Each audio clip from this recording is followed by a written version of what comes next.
제가 영분별의 은사를 받고 수많은 사람들의 천국 지옥을 판정하면서 거의 대부분 놀랄 수밖에 없었는데 거의 대부분의 신앙의 위인들 심지어 성인들마저 지옥에 들어갔다는 사실입니다. 그런데 의외로 지옥에 들어갔을 것이라고 굳게 믿고 있었는데 사실 천국에 들어간 경우가 있었는데 캔델입니다. 5만 파운드의 빚을 지고 있을 때 메시아를 작곡했다고 알려진 캔델은 세계 기독교 음악의 최고 거장이라고 저는 여깁니다. For Gospel Church 예배 때마다 마지막 폐회송으로 메시아 중 할렐루야로 마지막 찬양을 드린 지 무려 5년은 넘었습니다. 그래도 지겹거나 질리지 않으며 항상 우리의 영혼을 고취시키는 것입니다. 그와 반대로 4단계 회개를 외치셨던 박무수 목사님이 지옥에 있다면 아마도 그 교회 성도님들이 저를 돌로 치려고 할 것입니다. 왜냐하면 그 목사님은 구원에 이르면 4단계의 회개를 이수해야 한다고 가르치셨기 때문입니다. 2016년 캐나다에서 매일 저의 컬럼을 빠짐없이 읽으시며 또한 대한민국에 있는 저를 만나기 위해 그해 여름쯤에 하남시 For Gospel Church를 방문하신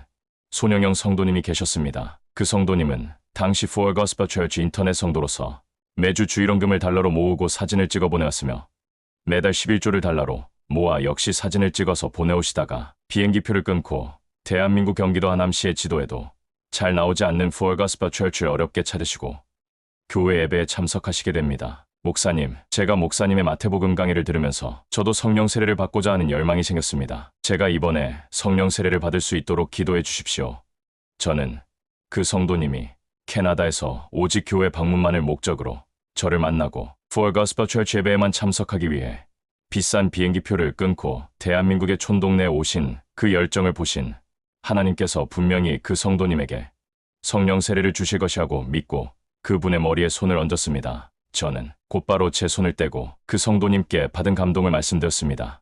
저 성도님, 성령 세례가 임하지 않겠는데요? 하나님께서 성령 세례를 주신다는 말씀을 전혀 제게 하지 않으시거든요. 그 성도님은 너무 많이 실망하셨으며 오랫동안 모아오신 헌금들을 사진 찍은 것과 동일한 달러들을 헌금하셨습니다. 같이 점심 식사하면서 그분이 부산제일교회 박무수 목사님의 캐나다 지교회를 다니셨다가 For Gospel Church를 만나신 후 For Gospel Church 인터넷 예배로 전향하셨다고 자신의 일련의 신앙 과정을 설명하셨습니다. 저 목사님, 그런데 제가 다녔던 교회는 어때요? 목사님 성함이 어떻게 됩니까? 박무수 목사님인데요. 저는 잠시 속으로 기도한 후 하나님께서 그 교회는 이단이 아니라고 말씀하십니다. 그때 그 성도님은 표정이 굉장히 밝아지셨는데 제가 말하는 이단의 개념과 통상적인 이단의 개념이 다른데 그 성도님은 제가 말하는 이단의 개념을 알고 계셨기 때문입니다. 제가 아는 이단은 거듭남을 주지만 구원을 주지 못하는 교회가 이단이며 타종교는 거듭남도 주지 못하는 교회이며 미혹은 구원도 가능하지만 영생을 주지 못하는 교회라고 제가 수없이 많이 강조해왔기에 이단이 아니라는 저의 진단에 굉장히 만족을 하신 것입니다. 그럼 그 목사님은 천국에 들어가시나요?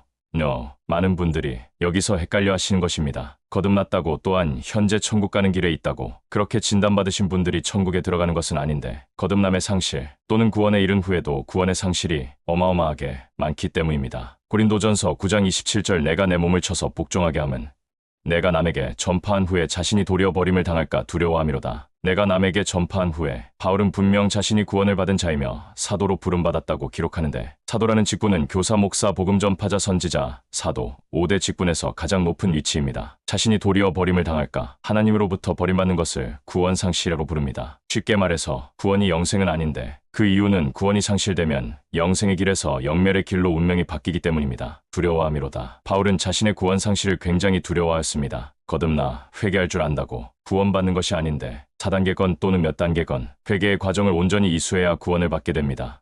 또한 구원을 받았다 해도 여전히 영생에 합당한 자로 계속 회개가 이루어져야 영생에 도달되는 것입니다. 그러므로 회개를 외친다고 천국에 들어가는 것이 아닙니다. 거듭남도 구원도 영생도 인간이 죄를 지음으로써 특히 사망에 이르는 죄를 지음으로써 상실, 우리말로는 실족이 일어나는 것이며 그 결과 하나님으로부터 버림받는 것입니다. 제가 평생 가장 많이 했던 기도가 있는데 평생 고난을 달라는 저의 탄원입니다. 사람들은 저의 이런 기도 제목에 의아해하실 것이지만 인간이 형통과 번성에는 항상 타락이 따라오며 그 결과는 지옥입니다. 반대로 평생 고난받는 삶은 내가 스스로 내 몸을 쳐서 복종시키지 않아도 아주 쉽게 고난을 통하여 순종이 일어나기에 천국에 들어가기가 훨씬 쉬워진 것입니다. 기복주의는 100% 지옥에 들어갑니다. 저는 정반대로 아주 오래전 십자가를 지게 해달라는 기도만 6개월 이상 기도한 것으로 기억됩니다. 기독교인들, 대부분의 목사님들, 심지어 성인급의 신앙 위인들조차 거의 지옥에 떨어지는 이유, 자신을 천국으로 확신하기 때문입니다. 자신이 지옥에 들어가는 영적인 현실을 정확하게 인식한다면 인간은 지옥에 들어가지 않기 위해서라도